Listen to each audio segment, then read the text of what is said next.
sheekadan 93 ay ka dhacday dalkaasi Jazaa'ir caasimada Jazaa'ir bay ka dhacday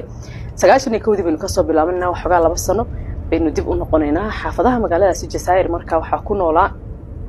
caasimada Jazaa'ir xaafadaheeda mid kamid ah gabadh la oran jiray Maryan reerkoodu waxay hayeen qoys dadka diinta lagu ixtiraamay dadka wanaagsan aaba diin loo fiican oo sheekh baa dhalay gabadhaas iyo gabadhiisa kale carruurtiisa kale yani dad aad u wanaagsan tarbiya fiican lagu soo koriyo wanaagsan bay ahayn gabadhii waxa soo doontay marka Maryan baa xilliga waxay mareysay marka xilliga guurka gabadha ay guurka gaadho gashaantiya waxa soo doontay nin la yiraahdo Ayuub oo xaafadooda xaafad u dhow masjid imaamka ah masjid yani aan aad u weyneen masaajidada xaafadaha ku dhaxyaala wuxuu ka ahaa imaam Ayuub waa nin dhalinyaro soddon iyo dhowr jir meelahaas dhalinyaro yar ma yani nin weyn ma aha laakiin waa nin aan wali hore u soo guursanin wiilka gabadhi markuu soo doontay marka aabihii wuxuu yiri waa hagaag gabadheeda waan ku siinayaa marba hadad nin imaam tahay oo qof diimeeda ah tahay laakiin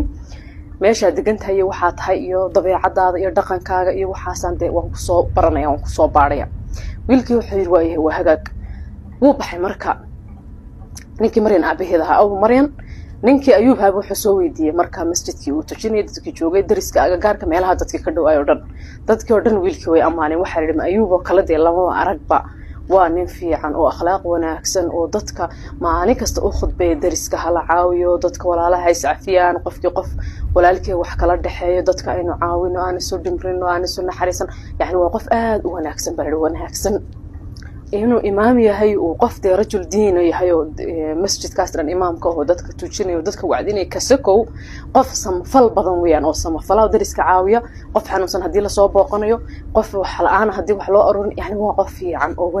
wanaag ma weeyeen ninkii dhaliil yar wax ku sheegay odaygu soo weyday suba faraxsan oo soo noqday oo Maryan iyo hooyadeed iyo walaaladeed wuxuu u sheegay inay yahay ninkan nin aad u wanaagsan gabadhan Maryan ay tahay gabadh aad u nasiib badan qofka soo doontay inuu yahay qof aad iyo aad u wanaagsan yani qof ka wanaagsan uu jirinba sidii ba gabadhii ninkii lagu siiyay muddo 2 bilood buu isdiyaarinay ninkan marka guri buu leeyahay xaafadan uu imaamka ka yahay uu isagu degan yahay halkaas uu guri ku leeyahay reerkoodu magaalada degan isla xaafadaas ay degan laakiin